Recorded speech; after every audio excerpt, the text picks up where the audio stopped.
Alors, on m'a demandé de parler du lien ville-hôpital en tant que médecin généraliste installé en ville à Lagny-sur-Marne depuis 40 ans, donc pas tout à fait jeune. J'ai une grande expérience de ce lien ville-hôpital. J'ai décidé d'abord de vous présenter le Collège de la médecine générale, parce que je ne suis pas certain que vous le connaissiez tous. C'est à la fois le CNP de la profession, c'est-à-dire le Conseil national professionnel. Il réunit toutes les composantes de la profession, les composantes syndicales, tous les syndicats représentatifs de la médecine générale, les composantes scientifiques, l'ensemble des sociétés savantes, y compris le Collège national des généralistes enseignants, et puis un grand nombre d'associations, comme à titre d'exemple SSC Médecins, les groupes Balint, les médecins de montagne, etc. Et puis on a des outils, d'abord le site du collège, qui n'est pas là, mais ça c'est une évidence, il est vraiment important, et vous y trouverez l'ensemble des documents que je vais vous présenter.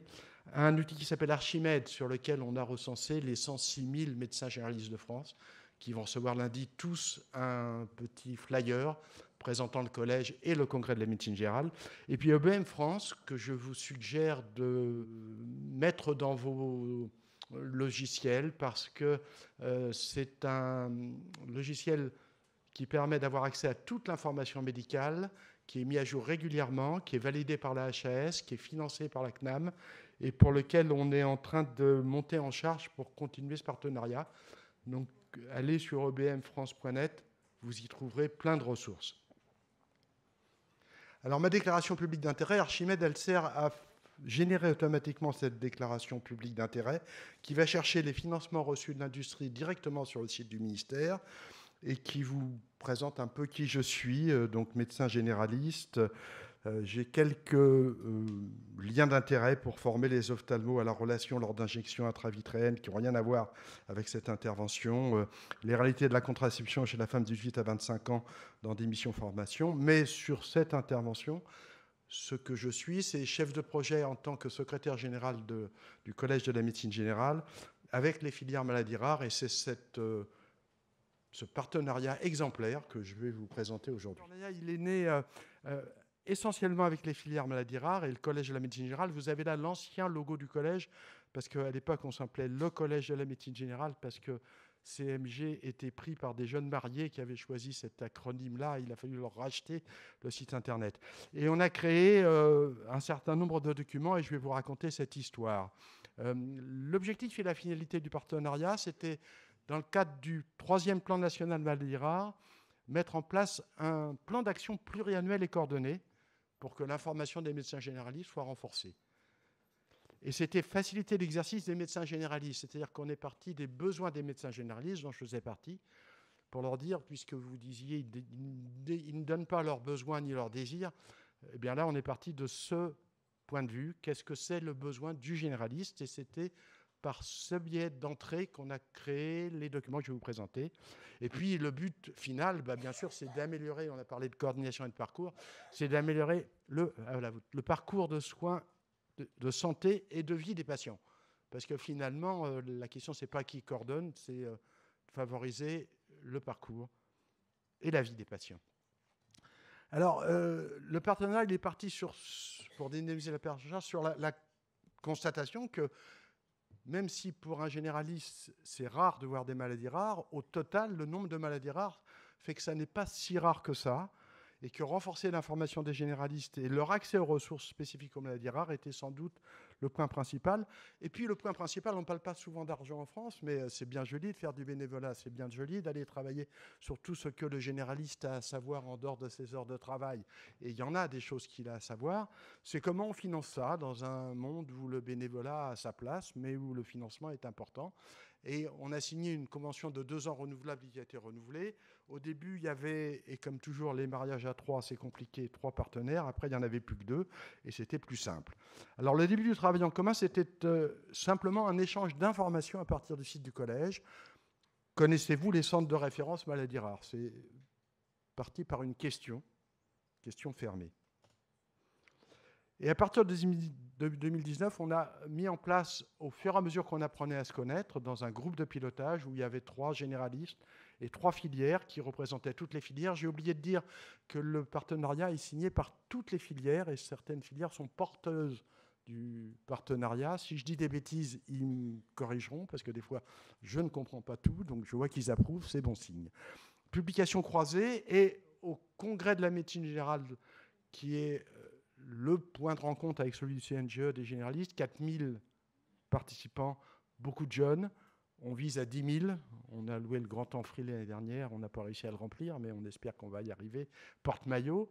Et il y aura la Wonka l'année prochaine, donc toutes les représentations de la médecine générale européenne qui se déroulera, c'est tous les 20 ans à Paris. Donc c'est un point important de rencontre. On a fait une keynote d'ouverture. En amont de ce congrès, on a présenté ce que serait la keynote. Des maladies rares, pas si rares que ça. Vous avez les liens que vous pouvez, bien sûr, en allant sur le site du Collège de la médecine générale qui s'appelle CMG maintenant, retrouver.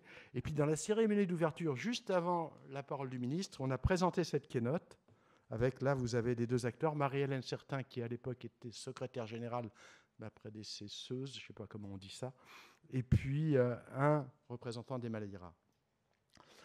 On a continué par l'élaboration de documents ressources, et la première chose, c'était de se mettre d'accord sur les besoins de chacun.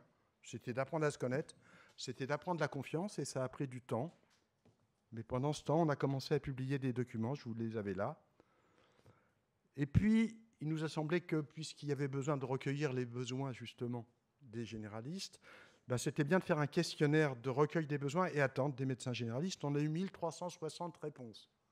Ça veut dire que quand c'est le collège qui s'adresse aux généralistes, les généralistes parlent aux généralistes, ça marche mieux parce qu'il est reconnu comme étant l'instance représentant. Et en plus, c'est des réponses qui sont celles des key leader opinion, de ceux qui sont investis dans la profession et qui vont pouvoir ensuite, je plaide pour ma paroisse, mais vous comprenez pourquoi, parce que c'est vertueux. On a réalisé le questionnaire en commun, parce que si c'est l'un ou l'autre qui le fait, il ne prend pas en compte les représentations des deux parties. On l'a diffusé à l'occasion de la Journée internationale des maladies rares, parce que tant qu'à faire, autant faire un peu d'événementiel. On a essayé de faire un peu de com. On l'a relancé en mai 2020 en amont du ECMGS. Vous savez peut-être qu'en 2020, on n'a pas pu se réunir, donc le congrès a eu lieu de façon virtuelle. Et on a exploité les données, les données en septembre 2020. 48% des médecins généralistes souhaiteraient recevoir des enseignements sur la prise en charge des maladies rares et sur leur rôle dans le parcours de soins. Alors, quand on demande aux collègues, j'ai oublié de préciser que je suis président d'un truc qui s'appelle l'Unaformec Île-de-France, ça fait 40 ans que je fais de la formation, et quand on demande aux collègues sur quoi vous voulez vous former, ils disent surtout. Ils répondent 50 000 choses. Et après, quand on organise des formations là-dessus, ils ne viennent pas. Entre les désirs exprimés, les scotomes de ceux à quoi ils ne savent pas, ils veulent toujours se former sur tout, simplement ils n'ont pas le temps. Donc il ne suffit pas de leur demander sur quoi ils veulent se former, il faut ensuite avoir un lien pour qu'ils aient acquis la conviction qu'avec cette personne-là, ce programme-là, ça va valoir la peine de venir.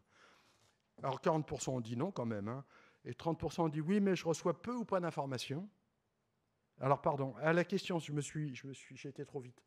À la question, est-ce que l'un de vos patients est suivi par l'un de ces centres ? 41% non.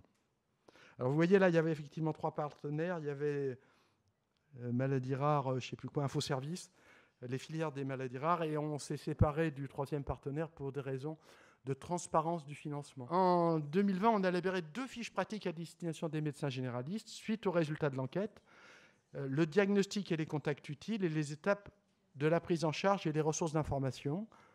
Et je pense qu'elles ont été appréciées, mais elles étaient un peu classiques, on va dire. Et il nous a semblé, mais pour toutes les productions du collège, qu'il était important de les mettre sous une forme plus attractive. Et on a engagé ensuite, mais pas seulement pour ça, pour le partenariat avec la direction de la sécurité routière, avec la mission interministérielle de lutte contre la drogue et la toxicomanie. Et vous trouverez des outils sur le site du collège qui sont maintenant maquettés et mis en scène par un maquettiste. Là, c'était bien, c'était avec les notions qui intéressaient les généralistes, mais peut-être un peu trop classique pour les jeunes. Ça, c'est 2020. Tout ça, vous l'aurez sur le site. Et puis en région, on a également tenté, mais c'est plus complexe, des régionales de la médecine générale en collaboration avec tous les partenaires institutionnels que vous voyez là. Au passage, j'en profite pour dire que siégeant dans les instances avec la NSM, avec l'INCA, avec Santé publique France, avec l'ACAM, avec la HAS, avec d'autres, souvent c'est nous, généralistes, qui apprenons à ces instances ce que font les autres instances. Heureusement qu'on est là pour les informer. mise à disposition d'un stand régional à Bordeaux du CMG. Et puis, notre enquête a donné envie à la plateforme Coordination des maladies rares de Guadeloupe et de l'Union régionale des santé de médecins libéraux. Alors, vous savez que dans chaque région, il y a une union régionale des professions de santé maintenant, dont vous parlera peut-être Marie-Laure, de réaliser la même enquête avec le même questionnaire auprès des médecins libéraux du département. Donc, ça a donné à d'autres qui étaient en voie d'advenir de faire la même chose. Et en 2020, je vous disais, on est passé à la BD, donc une brève de doc numéro 1, une brève de doc numéro 2 avec un dessinateur. Et si c'était une maladie rare, orientation et prise en charge. Et là, le texte et le discours est assez clair. Et mon patient a une maladie rare, prise en charge et suivie par le médecin traitant. C'est-à-dire qu'on est parti de l'exercice du généraliste pour poser des questions et apporter les réponses. D'où l'intérêt de l'enquête. Ça va, vous avez eu le temps de lire les petites bulles que je ne vous lis pas? Oui. Et c'était l'occasion, après cette accroche, de pouvoir mettre un certain nombre d'informations qu'on a souhaité mettre assez claires et pas trop d'informations, mais lisibles, parce que le généraliste, il n'a pas le temps de lire. Il faut qu'il ait l'œil attiré. Il faut dire ça me plaît, et je regarderai plus tard. Et la plupart du temps, il le jette sans le regarder plus tard. Mais de temps en temps, il a le temps. Parce que tous les jours, je ne vous parle pas de ce que ma secrétaire ouvre comme courrier, que je n'ouvre pas ensuite. Parce que c'est impossible. Sinon, je ne soigne plus de patients. Alors, dedans, on a mis en place les indispensables à destination des médecins généralistes. Voilà les documents tels qu'ils apparaissent. Et en particulier, les recommandations de suivi et les contenus du PNDS. Et puis, au congrès de la médecine générale, on a à la fois un stand chaque année des maladies rares qui sont excessivement appréciés et visités. Et les jeunes en particulier viennent y chercher de l'information, sans doute plus sensibilisés. Et puis il y a une session qui a été organisée, puisque le congrès c'est l'occasion de faire des sessions, avec quelqu'un que vous connaissez peut-être et qui est toujours prêt à intervenir et qui est remarquable, Bertrand Godot. Quelle recommandation pour les maladies rares? Il a présenté le PNDS. Alors, je vous avoue qu'encore aujourd'hui, moi qui suis depuis 4 ans dans le comité de pilotage, je suis un peu perdu sur les articulations qui ne sont pas encore entièrement coordonnées entre les différents acteurs et que simplement avoir quelques repères, c'est fondamental. Alors, on avait pris l'exemple du purpura thrombolytique idiopathique pour montrer, démontrer, partir de la pratique, c'est ça l'idée, partir du quotidien du médecin pour montrer, démontrer à quoi ça peut lui servir, de se poser des questions, qu'est-ce qu'il y a là dans la boîte. En 2024, on a mis en place un kit pédagogique interactif pour aider à la prise en charge des maladies rares. Bienvenue dans le codex. Alors vous voyez qu'on est là dans le côté game, et ça vraiment, c'est très apprécié par les jeunes. Comment utiliser le codex? Tout ça, vous cliquez sur les petits machins et vous avez des choses qui apparaissent. Et si la technique ne me trahit pas, je vous ai mis 1 minute de la vidéo, ça marche.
Alors ça demande des moyens, c'est les filières maladies rares, filières de santé maladies rares qui les ont mises à disposition, c'est elles qui ont réalisé, c'est en dehors du partenariat. Voilà, merci de votre attention, c'est ce qui apparaît à la fin du petit dessin animé que vous avez vu, et avec cette explicitation de ce qu'est le partenariat entre les filières et la médecine générale. Les raisons pour lesquelles ce partenariat est vertueux, c'est d'une part le financement, la reconnaissance des acteurs, la prise de connaissance des uns et des autres, des médecins généralistes qui sont plutôt impliqués et prêts à entendre les différents mondes de la médecine générale, des représentants des filières qui sont particulièrement compétentes et qui ne sont pas médecins. Et je pense que ça aide. Et voilà, je crois que je vous en ai assez dit. Je ne sais pas si j'ai beaucoup dépassé le temps. En tout cas, je vous remercie de votre attention. Merci beaucoup. Non, tout va bien. On est tout à fait dans les temps. Est-ce qu'il y a des questions dans le public? Moi, la première remarque qui me vient à l'esprit, c'est de réaliser à nouveau, comme pour l'intervention de l'ARS, après pour les suivantes, c'est que beaucoup d'outils existent déjà, elles sont développées depuis des années, et qu'en fait, vraiment, c'est des mondes qui souvent se côtoient et s'ignorent un petit peu. Alors, je crois qu'il y a un souci de vraiment de regroupement, d'homogénéisation, voire de réduction de l'offre, me paraît vraiment essentiel. Est-ce qu'il y a d'autres questions? Peut-être de réduction de l'offre, oui. Comment on rentre dans cette jungle? C'est bien pour ça que vous avez Indiana Jones, c'est que pour nous, c'est la jungle. Pour nous, généralistes, on n'y comprend que dalle à vos manières d'organiser ça. Mais on comprend bien qu'il y a un problème, et s'il y a un problème avec un patient et qu'on ne peut pas répondre au problème du patient, on est malheureux. S'il y a une perte de chance, on n'est pas content. Et donc, il faut qu'on ait un moyen de nous aider à trouver le chemin dans la jungle. Et pour ça, je crois qu'il y a encore un travail d'organisation entre les différents acteurs qui vous appartient, parce qu'il y a aussi les précarés de chacun et que ça n'est pas fini, si j'ai bien compris tout. Merci beaucoup. On y reviendra éventuellement lors de la discussion tout à l'heure.